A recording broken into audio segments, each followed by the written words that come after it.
Hi guys, so in today's video we're actually going to be talking about Mr. Andrew Holness and how he fired or reshuffled the government recently, and a lot of people are saying that he's taking a page out of the Donald Trump book and paying attention to what Donald Trump is doing in order to help Jamaica or help him in what he's trying to do. Social commentator Kevin O'Brien Chang believes the recent cabinet reshuffle by Andrew Holness is a political savvy move by the Prime Minister aimed at strengthening his position within the National Labour Party. According to O'Brien Chang, the Holness used the reshuffle to strategically place individuals loyal to him in key ministries of the government. In a telephone interview, O'Brien Chang said Andrew Holness didn't get to be Prime Minister at 45 without being a political expert in terms of doing the right things by putting people into places and consolidating his political power. He added, they all want to be a leader, and a leader's first job is to consolidate his power with the people he can trust. The chance of being knifed in the back keeps lessening. Political commentator argued that Dr. Horace Chang taking on the role of security minister could be interpreted as Chang taking one for the team. The JLP General Secretary being Andrew Holness loyalist. So basically he's saying Mr. Dr. Horace Chang with them claims say more Jamaican than me in my comment section is taking one for the team, because he's one of those people that no matter what Andrew Holness do, he's going to back Andrew Holness because he's loyal, or he's a loyalist to Andrew Holness. Dr. Chang now becomes part of the big heavy ministry, which are finance, education and security, and those three are total loyalists to Mr. Holness.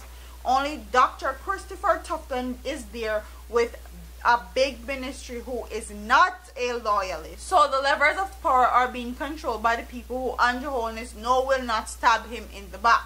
O'Brien Chang also believes that the Holness reshuffle indicates that the Prime Minister's intention of replacing some of the older individuals within the government with younger, more energetic members of the party. Holness removed Samuda and Henry and put them under his watch with Darl days. As the old saying goes, keep your friends close and your enemies closer. They cannot give much trouble when he can watch them as if they were out on the road, possibly plotting again. In reference to Holness' decision to place Mike Henry and Carl Samuda in office of the Prime Minister. He continued, along the way he also moved out some of the old guards and brought in fresh new blood, including 2 junior ministries in Orlando Telegon and Xavier, Maine. And the public wants that in any organization, if they don't renew, they rot. Political analysts believe that the Aldershot removal from Ministry of Finance is Holness' response to the former challenging him for leadership in the party in 2013. So he's basically saying that because Aldershot wanted to be the Prime Minister, and he actually went against Mr. Andrew Holness for the highest JLP position, for the leader of the JLP party. That's why Andrew Holness moved him and put him where he put him. Ollie challenged Andrew 5 years ago for leadership, even though his time has gone. It's still reality. There has to be an element in the taking. I can't say I can't read the Prime Minister's mind, but that's reality, as politics is a predator sport with any and everybody wanting to be number one, so that political factor can not be ignored. According to O'Brien, the new finance minister, Dr. Nigel Clark, although being loyalist to Andrew Holness, has also been integral in the IMF program, guiding the process from the Prime Minister's office, and would be familiar with all that happened before. O'Brien, however, was critical of Andrew Holness returning Rudy Art Spencer as junior minister. He describes Spencer's remark of members of the JLP benefiting because the party is in power and as a blunder that should not be forgiven. O'Brien Chang said Holness should have taken a much harder line to show that the behavior like that will not be tolerated. So basically, Mr. Spencer said something negative about the JLP, and what O'Brien is saying that is Andrew Holness should have fired him, basically kick him to the curb, put him in a lower position. Meanwhile, financial analyst and social commentator Dennis Chung believed that Holness has done a good job with the reshuffle.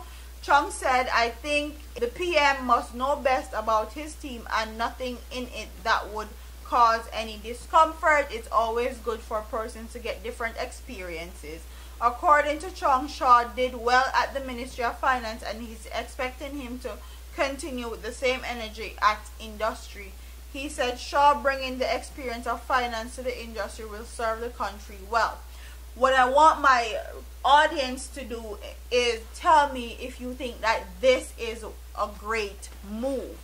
And why I'm going to question this move is because we're 3 months into 2018, the fiscal year, and for Andrew Holness to be reshuffling the cabinet or firing people and putting them in new positions, whatever you want to call it, me call it fire. If you want to call it reshuffle, you can call it reshuffle to have a pot to piss in our fucking window to pass, dash it through. But that's neither here nor there. Comment in the comment section and tell me if you think like this is a good move, because we're 3 months into the fiscal year and Jamaica is at a fragile state, both economically and financially, and as far as crime rate is going, because a lot is going on in Jamaica. A lot is going on. So I don't understand why someone would reshuffle their whole cabinet members in the middle of a fiscal year while they're running a country, because it seems like they're starting over to me personally. So you're gonna take somebody that's security minister and put him in a finance. Like, how is that going to help the person more knowledge to their new jobs or their new position? It doesn't make any sense. And then on the other hand, it's a good move because he is bringing people that's loyal to him and that wants to help him closer to him and help him to get stuff done and don't have much of backlash. But the thing is, he's reshuffling a cabinet of old members that have been there for years. Okay, then basically just like take up space in a cabinet now. People like Deshaun, all of them, like some of them needs to go. They've been in certain positions for way too long, and we need like fresh new people to come in and actually step up to the plate, basically. But do you think like this was a good strategy to reshuffle the whole government in the middle of the fiscal year or in the beginning of the fiscal year? Do you think it's not a good decision because it's like people are starting over? And then I'm gonna go in my comment section and look at some of these comments and tell you guys when I did my first video what these people had to say. So I put up a video and it says Andrew Holness fire everybody, and I'm gonna read out some of these comments. Somebody said he had to have had strong backers to post something like this. It's kind of Trump-like. Everyone fights bloody for a position in the administration and no one is safe. I wonder if others Holness was peeping. I wonder if Holness was, somebody said, why not clean the house, putting them in different seats, don't get the job done. They are in a position all the time when the things are bad. I do agree with you, a fresh idea, fresh outlook, that is what the country needs. He kept looking at the same faces every day and no result. I believe these guys are just peacekeepers in the government. Somebody says no new blood, same old poses them and move around in a circle, shaking my head while him at it. Why him not switch up for him role and give somebody else the country for run? What do you guys think about M&M said, unable to translate finance and planning experience into national security job. Too many changes at once. I anticipate chaos. So that is the last one I'm going to read. So comment in the comment section and tell me what you guys think about the whole reshuffling of the cabinet. Do you think it's a good idea, or if it's not a good idea? Do you think that he pulled a Trump move and he was peeping Trump's game? And do you think that everybody that he moved up into the different position are going to be able to translate and transform into or in these positions properly? Comment in the comment section. Don't forget to like, comment, share, and subscribe to your girl here on YouTube. I'm a part of here, man. Deuces.